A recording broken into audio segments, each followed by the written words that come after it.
we're live. Oh, there we are. We are. We are live. Hello, everybody. Hi. Hi. So we've had technical difficulties and we have a new link showing today. So, and a new face. Hello. So we're having Amy here with us today. We're having Jess is having some technical difficulty things. So we are going to fill in with the beautiful Amy, who is also a coach within Jess's program. And we love her and we love everything she brings to the space. All of her calls are awesome. Amy, you've got so much richness that you bring to the table. I love it. Thanks, Allison. Why don't you, I don't know if this is still streaming to my personal feed because I think we have a new link now, but why don't you, for people who may not know you, because I'm going to share this later to people, not just in Clutter Boss, why don't you give just a little bit of introduction on you and what it is that you do? Oh, gosh. People are probably so sick of my little story. I love your story. In my past life, my 20 some odd years ago life, I was a professional actress and dancer and singer, and it was my everything. It was like what I strived to be since I was 3. Like, my mom put me in dance class. I was that little thing in dance class before I knew what I was really doing. Oh. And I grew up and more than anything wanted to be a professional dancer and performer. And thankfully, my dream became my life. And I, right out of college, I got to, my first professional job was working in Disney World in Florida. I love it. Yeah, it was amazing. And then I went on tour with Jim Henson and the Muppet Babies and toured the country and Canada, which was also an incredible experience, and did all sorts of shows like 42nd Street and Grease and like all the things, all the musicals that you would know. Jesus Christ Superstar and just tons and tons of shows. I also did straight plays and comedies and like living my dream life. And then I got married to a musical director, the guy who waves his hands and conducts the orchestra. And we got married. And 3 months after that, we were driving home from breakfast one day and stopped at a red light. I was in the passenger seat, and a minivan drove right through the back end of our car. Wow. And I woke up in the hospital, and I was pretty quickly told that I would never dance again. I would never. I had 2 neurological conditions that left me physically challenged, and that would be pretty much that. And I spent the next pretty much decade and a half of my life having hundreds of surgeries and procedures, trying to control the pain and figure out how to maneuver life with all of that. Wow. I was bedbound for about 10 years, maybe a little longer, and had to relearn everything. And all the hopes and dreams and wishes that we had as a couple kind of disappeared with the accident, no fault of anybody's. And on my 40th birthday, sitting there fresh out of another surgery, I realized if I don't get out of this marriage, it's going to be this way forever. So I slowly figured out a plan to get away from the situation I was in. And that entailed filing bankruptcy and getting a divorce. And then I had to figure, when that happened, he packed his clothes in 2 plastic garbage bags and left me in our home of 20 years with all the stuff in it. And me and my disabled self had to figure out what to do with this mountain of stuff that I didn't even know where anything was, because I had been asleep for years. And there was stuff everywhere. And I was just learning to like maneuver life again. So it was a lot. So I got from my bed into first an electric wheelchair, then a manual wheelchair. Then, thank God, I had muscle memory from being a dancer, and I strengthened my legs and got up onto 2 crutches and 1 crutch, and slowly worked my way back. And wow, when I saw Jes's ad, I was like, you have to help me declutter my house. Yeah. And meeting her has changed my life. I mean, the physical clutter was one thing, but all the other stuff, the financial clutter, the emotional clutter, the other clutter was such a big part of it. Yeah. Yeah. Big Wow. story. It is a big story. It's always amazing to me to hear your story, because you have the most extreme kinds of circumstances that you have dealt with. And most of us have met you on this side of it, where your beautiful smiling face is here with us, and you're so you feel so grounded and at peace. And that is just such a testament to the process that you have walked through to get yourself there. I mean, Lots really. of work. It's lots. I was in therapy for years. But just like you say in your story, therapy leaves you still not, it solves a lot. It helps you understand a lot. But you still feel like, wait a minute. It feels like there's something missing. There's something, and I think what I've noticed for me is what was missing was the visionary piece. Right. So and lots of therapists are different, right? So some of them have that capacity and that capability. But that was what was really missing for me, was the ability to not just manage where I currently am, but how do I see the life that I want and set out after that.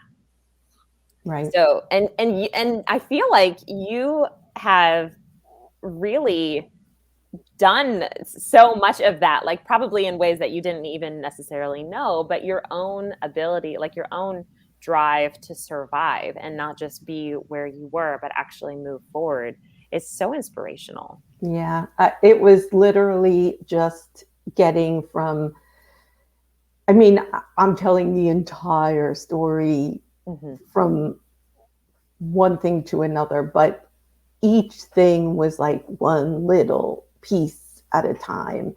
Right. So when I tell people now, like, do 10 minutes at a time, that's how my whole thing was like, okay, get from A to B, and then we'll look at the next little piece.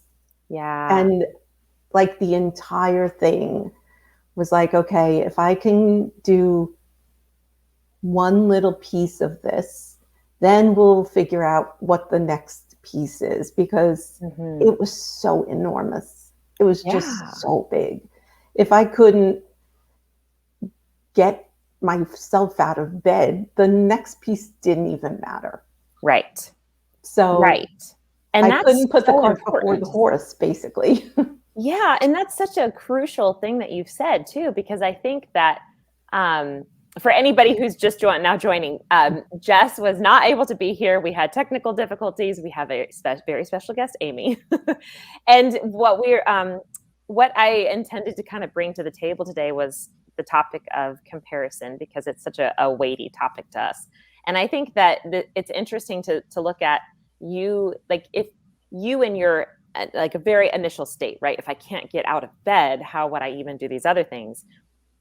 It would have been very easy, and your brain probably did offer this to you. It would have been very easy to sit there and compare yourself to like these people who are out here doing these things in this way.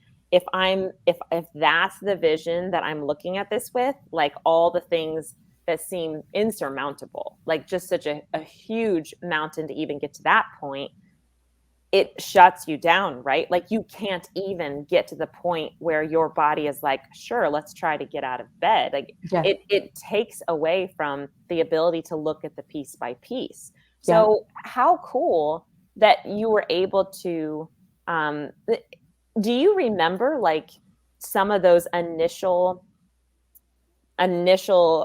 um, lines of thinking where you gave yourself the permission to not look at the whole big picture, but to just put your feet on the floor? A lot of it. Mm-hmm. And I remember that struggle specifically because my brain constantly went to, oh, but my friends are still dancing. Mm. And that's what I want to be doing. Yeah. So I was comparing to that, not even just getting out of bed, but right. This is where I want to be up on a stage again, dancing. So how do I get myself there? Yeah. And I was like, okay, you got to get yourself back into this bed right now and go from here to out of bed. Let's like stand or get into a wheelchair yourself without help before we can get to even walking on a stage. We got to first get to the stage. So I like would just back out of everything and say, okay, in order to get to X, how would I get there? What steps do I need to take to get me where I want to be? And I just always thought, okay, break it down. Just break it down into what is the first step I need to take to do this. Yeah. That's so good. And the way, and what I like to return to again and again is how I am speaking to myself in those moments of the tiny little inch, like this inch of space. Because if I'm sitting there berating myself for the fact that I'm not like down that line where I want, like in that vision of what I think I want, then I'm not going to be able to see where I can celebrate myself in this tiny little space of like, this is actually a big deal, right? This tiny little step from here to here, it's part of the whole process. The whole process is important.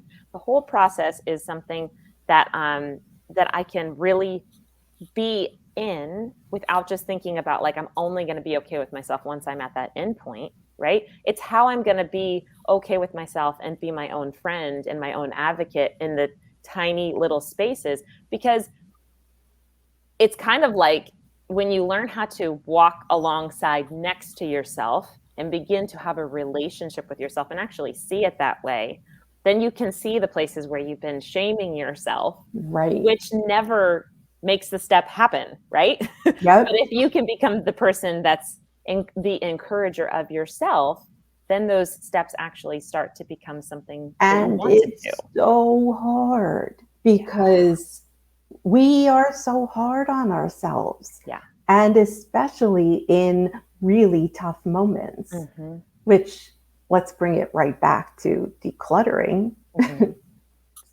I mean, those moments where you're struggling the most in life, or whatever it is you're doing, where you're struggling with whatever it is, that's when we're always the hardest on ourselves and don't want to look at a small step, but we want to look at like everything, all the things.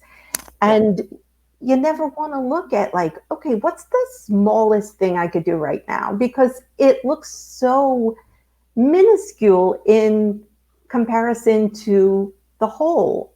But you got to start in order to achieve.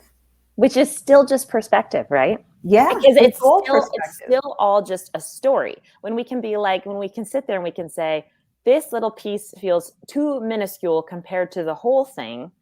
The story is this little piece doesn't matter. It's not important. Me doing that doesn't make any difference at all. La-di-da. I'm still not what I'm supposed to be. I'm still not enough. I'm still not, like, I'm still bad in some way.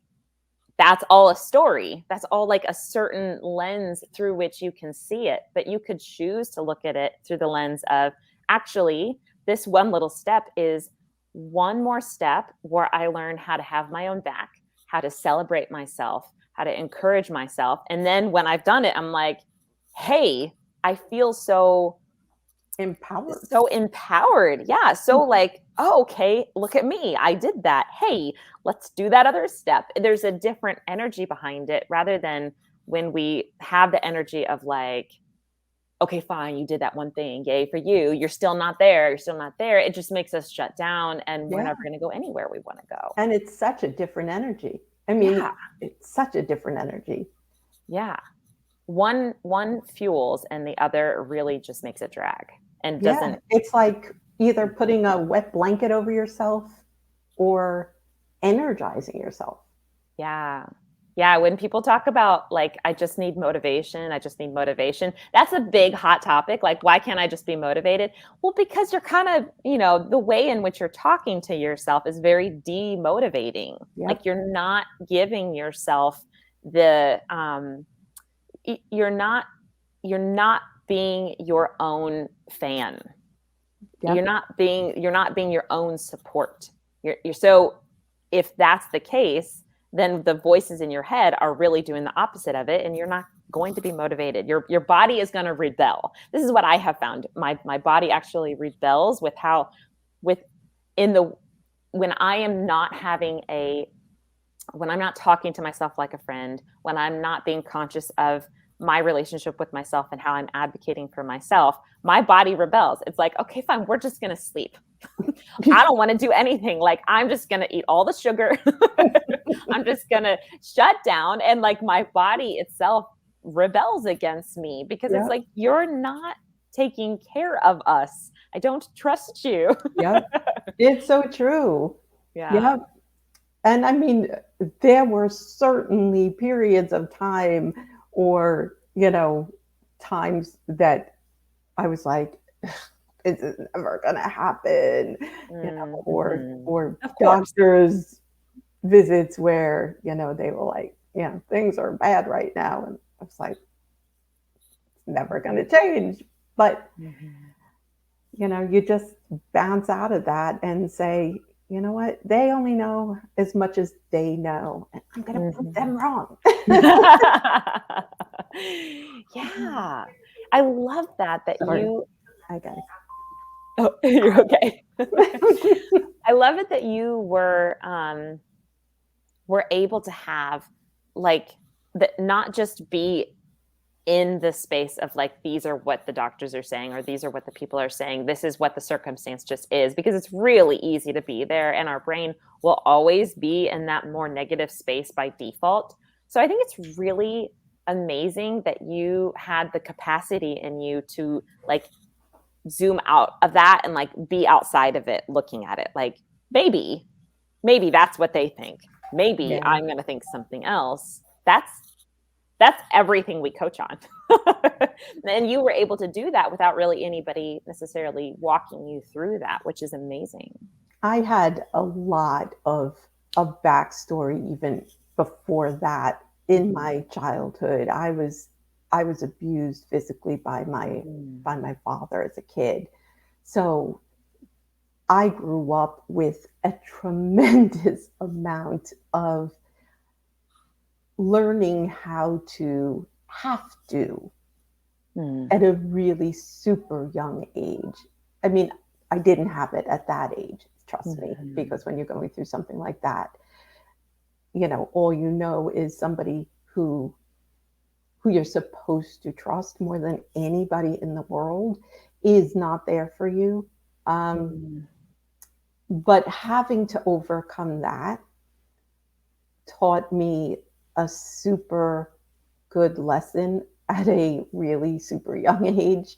And having to go through therapy for that before this even happened at a young age. So I guess I was primed at a young age to say, bad things happen to decent people, and it's going to be what you choose to make of it. And you can either be, in a really big pity party with yourself, or you can choose to rise above it. Man, what a thing to learn so young. Really young, yeah. Yeah. Wow. But it doesn't seem to be stuck. My life seems to be on this constant loop of like lessons, like big lessons. And it's like, wow. And now I just keep trying to pass them on. You have an openness to the learning, right? Yeah. And a lot of people, a lot of times and I do this too, we can get so caught in the like, I just have to like hunker down and like armor up and survive. There's not an openness and a receptiveness to what's to be learned here. So, and I think there's probably seasons for this too, then that's maybe just totally normal. But I think that you always being in a mode of learning lessons is just you always expanding. This is how I like to think about us. I like to think of us as like this circle around me. This is how I always talk about it. Here's my circle. I'm always doing this. Here's mine. Yes. Anybody who hears me coaching, this is like the thing I always say. So here's your circle. There's over there. But we have the ability to like constantly be expanding ourselves, like, because it's how we take in the information and let it filter into like that. Let me use this. Let me metabolize that. How am I going to use this information that comes into me? And you have a great capacity to be able to constantly use things to expand yourself, which is amazing, because that's really what ends up giving you this big, big life, right? Yeah. And do you feel that now? Like your life now, does it feel expansive? Now it's starting to. It's like in the last few years, it's starting to feel like, wow, look, all of that stuff happened to give me this like massive amount of learning that now I can like share and give and serve with, which is amazing. It is amazing. I love it. I do feel like the things that we learn them like that extra amount when we pass it on. So it's such a natural process for us to like take all the stuff that we've learned and be like, oh my gosh, let me give it to you too. Let me show you, filter it through my lens. And that then in the sharing, it also has more expansion for us too. Absolutely. That's cool. Mm-hmm. I love it. What are some ways, to go back to, the topic of comparison? What are some ways that you see, and I want to ask you guys too in the comments. Well, actually, Liz has already answered, so I'm going to read that in a second. But what are some ways that comparison is showing up in your life right now? Like, what does it look like? In what areas? And I'd like to maybe see if we can give some insights on that. Liz says, comparison is a huge negative storyline running in the back of my head that I work at being aware of and not letting that be the story. Yes. Yeah. I wanted to give a little bit of a take on how I kind of see comparison now, because it's something we all do. Mm-hmm. I mean, it's just such a natural, this is just like part of our DNA, right? We look at what other people are doing. And when we were little, that's a lot of what it was all about. Like, we see what someone else is doing. We then understand how we relate based on that and our interaction. It's just like, what do you think of yourself? What do you think of the world? It's always this comparison thing. Sure. So that stays with us, right? As we're older. And I was just telling Amy before we started, I think that comparison is, it's kind of this sneaky way of trying to figure out where the line of doing it right is and doing it perfectly is. Like, if somebody is doing, let's just say there's some certain part of life, let's just go with the decluttering thing. Like, somebody else has their house at this space and it looks like that, and they look like they're doing so well. And then I compare it in a way that's like, I'm using that as the standard. Like, that's what I should be doing. That's what I ought to be doing. And because I'm not, what is that making me feel like? This is what I like to go back to a lot. So if you have any kind of comparison stuff going on in your life, it's kind of this game of, like you said, like zooming out of it a little bit and being like, what is actually going on here? I'm looking at someone who's doing that, or who has that, who's better at that, and I'm making it mean something about myself. I'm making it mean that I'm not perfect, right? Or I'm not doing something right. My thing, I actually was writing this down because I have a whole list of comparisons as well. They're kind of a little bit underneath the surface. They're not necessarily super obvious things, but when I started to write them, I was like, oh my goodness, I do this like in all these ways. And what it is for me is it makes it feel like, when I look at those comparisons, I am really big into looking at what's going on internally when you're seeing this information. So what's going on internally for me is that I end up feeling like somehow I'm inept, or that I'm wrong. Like, I'm wrong because I'm not there. It comes back a lot to wrongness for me. Mm-hmm.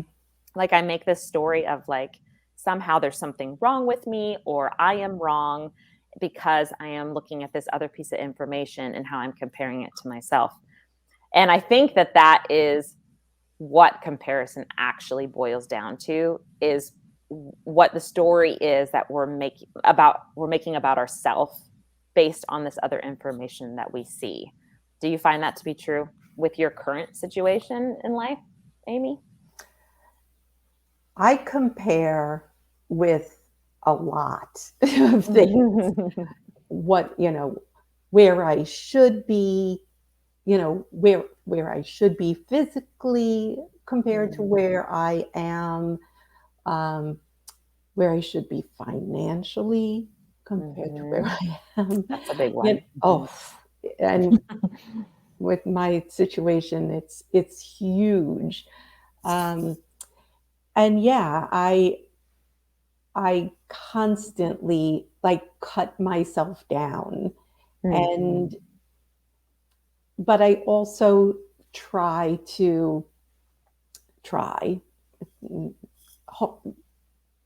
I'd say maybe 50-50 successfully to, you know, to say, that I've been through A, B, and C, and give yourself some grace here because you're in a different set of circumstances and not excuses, because when you compare, you can excuse or you can, I consider myself a big realist, not a, I was just talking to somebody about this yesterday. And I think I'm like just so focused on what is, but yeah. And so, yeah, I'm super like just straight on with absolutely what is. So I'll just always say, this is what is. And yeah. So saying what is actually like, it is what it is. It is what it is, because a lot of comparison is like, oh, but what should it be? Right. What should it be? What should I be? What should they be? What are all the things that should be? Rather than like, let's just look at what is and why is it a problem? Why is what is and then problem? It's the expectation around it. Because Mm-hmm. I mean, and we talk about that a lot in CBA, expectations. But I try to again, with all of this, I try to have very little expectation for myself and just take it very day to day. I wake up every morning and say, okay, well, what does the universe have in store for me today? Because it's so hard when you have a physical condition to plan far in advance and to expect far in advance, because you don't know. And even if you do plan or make plans, it's like I learned long ago, I got disappointed way too often. So, going back to comparison again, I try very hard to be super real and accept who I am right now. But like I said, the few things that I find myself comparing a lot is where I should be with financial stuff, where I should be physically. Those run away from me often. And it's hard. It's hard. Yeah. I think that I've noticed the past like 6 or 7 months, I have been working with this idea of like planning and like goal setting and stuff like that. And I've had a huge aversion to it because of what you've said, because I'm like, what was really going on is like, if I set a goal and then I don't reach it, then I'm going to be so disappointed and I'm going to have all these thoughts and I'm going to feel all these bad things that I don't want to feel. And what I've learned is that's actually the culprit. The culprit is not like, let's dream and like make plans and have visions. The culprit is I've already decided in my mind that I'm not going to be nice to myself if this doesn't go perfectly. Right? We were talking about that too before we started. Yes. So we decided today that the showing up as we have today, where we are late and we have different people faces for you to see. This is a wonderful example of how perfectly laid plans become imperfect, and it's fine. That's good. It doesn't even, it's not even a thing, right? Because it's really just new information. It's like, oh, I was going this way. Okay, so and now I'm not. I'm now going in this direction, and that's not a problem. It doesn't mean anything about me. It doesn't mean that I didn't do it right. It doesn't mean that I'm bad. It just means, hey, there's new information, and now maybe we go this way. Like, this is where we let ourselves, the more we step into the fluidity, right? Like, The flow. I'm gonna be here, and now I'm gonna go this direction a little bit. It doesn't mean anything. It doesn't mean anything about anything about anything. We always make it mean things about ourselves, and it usually is along the lines of like how we envision in our mind. If I did all of this with these kinds of perfections, at these kinds of high achieving producing standards or whatever, then I would be very, very safe. Because that's really what's going on, is in our primal brain. We're like, those things make me safe because that is what makes me accepted. And that is what makes me like not, it's going to somehow prevent me from having any negative feelings and having any thoughts from other people that I'm not going to be able to handle, because they're going to make me feel all like I'm going to be rejected or something like that. It's really at the base of all of these comparisons and perfectionisms and shoulds and ought tos and haves, is this idea of I'm not safe. But we can handle them. But we can handle them. Yeah. And that's actually what it comes down to, is when we begin to develop the skill of being our own friend and having our own back, we start to develop this, like, what I really, I'm such a picture person. So this is how I picture it. I pictured my circle that we've talked about as almost being this like web. It's like this, like a membrane material almost, where it's like this, it's armor, but it's not like a wall. It's just this protective shield, like a force field. And how I'm treating myself within this space has to do with the filtration system of that border that I build and set in place, which has so much to do with how am I going to think about myself? How am I going to be the strong guardian of my nervous system?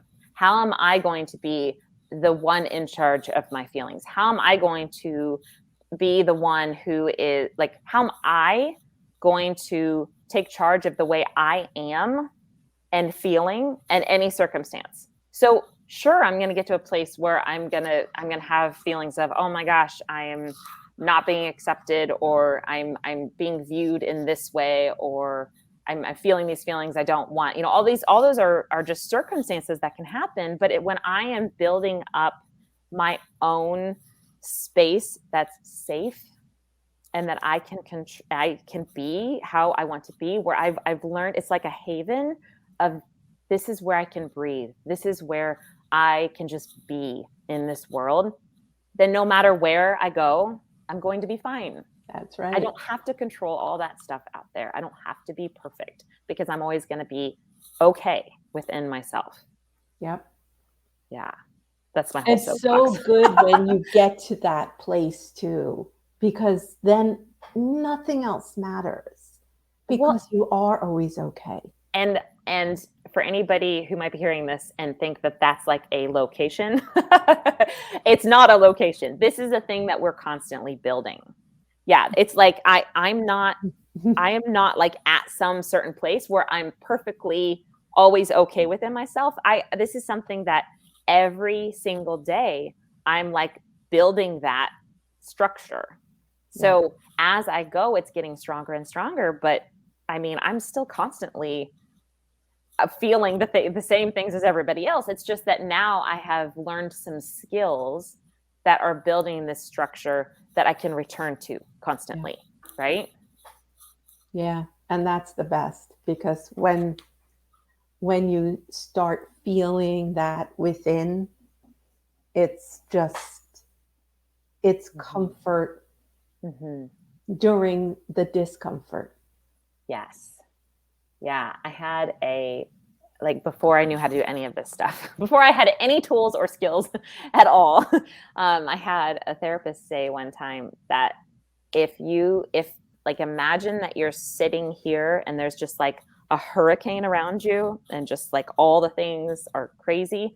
If you feel like you have to fix all of those pieces and like line them up and make them tidy and organized in order for you to feel all right, that's an unhealthy place to be. That's how you can see that you're in an unhealthy space. But if you can be in a space in the middle of all that, with all the things flying all around you and all the crazy things that happen, and you're still okay, or you're able to bring yourself back to a place of calm or peace or okayness, that is actually incredibly healthy, because that's what life is. And Every we always single day. yeah, we always think it's like, oh, I have to fix all that out there in order for me to even be able to breathe. But it's not true. It can't be fixed, first of all. Yeah. And also, that's going to be a pursuit that's constantly going to feel out of your reach and constantly draining you more and more, rather than coming back to the space of, who am I in this space and how do I want to feel about myself and about life in the world? Yeah. I mean, going back to what you were asking me before, with how was I living with all that stuff going on in my life, that's the answer. It's you just have to learn to be okay in that moment. And how did I get there? A whole lot of work, a whole lot of lessons and therapy and tools I didn't know I was learning along the way. Yeah. And yeah, bit by bit. Yeah. Again, bit by bit, bit by bit. Yeah. Yeah. And you start to feel stronger and stronger and stronger. And it's such a good, again, to have that safety in the midst of anything, comparison, or hurricane, or in the midst of surgery. It's just so good to feel that safety. Yeah. Yeah.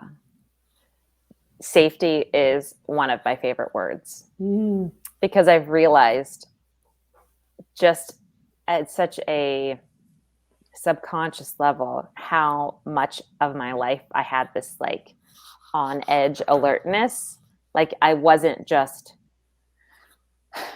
fine and safe. There was this worry, and I didn't have the extremes of what you've had. And I still, my brain still interpret so many things. Well, and we do, like, it's like, no matter what we're dealing with, our brain is constantly like checking and realizing where our body is, and being like checking the little boxes of like, okay, that makes us feel unsafe. That makes us feel unsafe. And so it turns into protective mode, right? And it can happen on like, how a person talks to us, like a certain person, their tone of voice. We can develop these like, oh no, I have to be like on edge and alert, and we don't even know what's happening. It can be so subtle, right? Yeah. And the subtle stuff can be just as impactful to what we don't even realize is dictating how we're choosing to live. Yeah, sometimes even more. Sometimes the subtle stuff even makes your shoulders go up to your ears. You don't even know why. Right. When I first started learning some of this stuff about like how to find this space of like, how do I come back to this space, or how do I even find it at all to begin with? I remember one of the very first times when I was sitting here. I had all kinds of things in my mind, and I knew all those were up there, but it was really like I was trying to problem solve all of them, because that's what we do. We live up in our mind, try to problem solve all the things, right? And I just stopped for a second, and I noticed what was happening in my body, and I was like, why am I sitting here with my shoulders up to my ears, and I feel like I can't breathe, and like my whole body feels almost paralyzed, my body would go into this state, this freeze state is really what it was, of when my mind's like, let's solve all the things, let's fix all the things, because then we won't be in this freeze state anymore. This had become such a pattern for me. I didn't even know it was happening.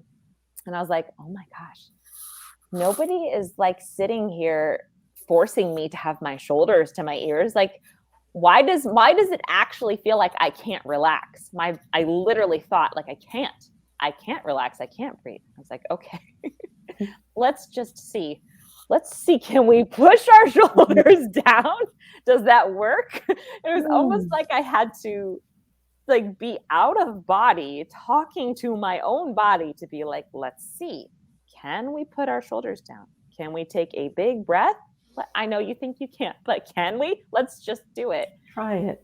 Yeah. And then as I did each, like that was my step-by-step for me. I remember it really, really specifically. I lowered my shoulders first, and then I relaxed my arms, and then I took a deep breath, and then I sat with my shoulders high, like and my chest out. And I was like, oh my gosh, look at me. Look at what I just did in my own body when like 5 minutes ago, my body was telling me that I had to solve 100 problems before I could do this. That was You're so powerful, Allison. I know. It was so empowering to be like, wow, I actually get to be the one in charge of my body and my nervous system and the way that I'm feeling. And I don't have to solve everything that my brain has on the silver platter, thinking that I have to have that in order to just breathe, for Pete's sake. Right?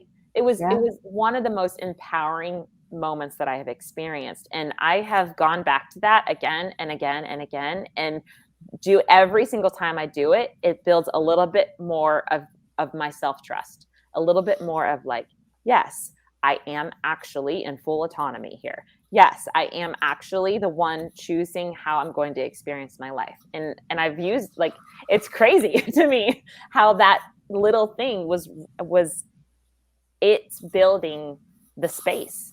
It's building the house of this safety within But it's myself. so not surprising, because even if I go backwards to when I was training to be an actress, the thing that we had to do before every, as like I said, in training and before performances, is we would do exercises to center ourselves. Because before we had to take on another character, especially when it was like a big drama or a highly emotional performance, you can't just step into that, because you're literally putting on a ton of heavy emotion. And how do you just step into that? You can't just take it off a hanger and put it on. Right. It's like, when you think about it, it's like, it's really super difficult. Yeah. So you have to get your body in a place where you're at kind of neutral. So you got to like shake it all out of you by getting you to a grounded, neutral place. And you got to totally like drain everything out of you. And it's by like doing exactly what you're saying. Look at yourself, ground yourself, shake it out of you, do breathing exercises, do like a centering exercise where you let everything out. And then what I would always do is literally slip into, as I shake and shimmy, I love slip it. into the character that I was doing, whatever it was. And the more emotional that character was, the tougher and like the longer I would have to be at a theater before the performance, because you have to charge yourself up so much. Wow. It depends the state you're going into the performance with, but like there were characters that were like totally crazy that you're going in there like stepping on the stage for the first time, like in a highly charged way that, yeah, you have to like do that work, like to hit the ground running. And it's doing all that physical stuff that you were just talking about. And it's doing breath work and muscle work and mirror work before you like step on a stage. So yeah, it takes a lot of that noticing and feeling and breathing and literally saying, okay, shoulders down. What is my posture? What's the character's posture? Right. And like putting it all back on. It's it's interesting. It's so That helped interesting. me as a person when I was trying to rehab myself back to me. Yeah. It's such a, wow. I could see that. How you could use those and pull from those. And was there an element of like, let me step into this character of like how I want to do my next step? Did you have any of that? Or was it mostly about the centering and coming to neutral? Yeah, I didn't want to try to be somebody I wasn't. Yeah. But I also wanted to leave sick Amy over there somewhere. Yeah. But keep me, keep the heart of me, keep all of who I am, and take her forward. Man, that's brilliant. That is brilliant. That's deep work that you have done. And I love that you have that, man, what a powerful illustration from what you did. I with never spoke acting. about that until today, about like how I literally like worked back to that. So yeah, that's cool, because that's the kind of stuff. And even in me describing how I like went through the different parts of my body to bring them back to a state of calm, nobody had ever told me that before, right? So I feel like this is such valuable stuff, because I didn't even know that was like a thing. It is a thing.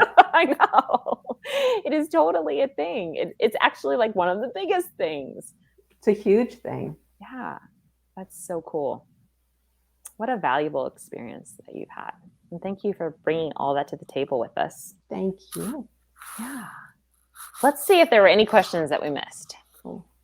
I don't think so. I think people are just being part of the conversation.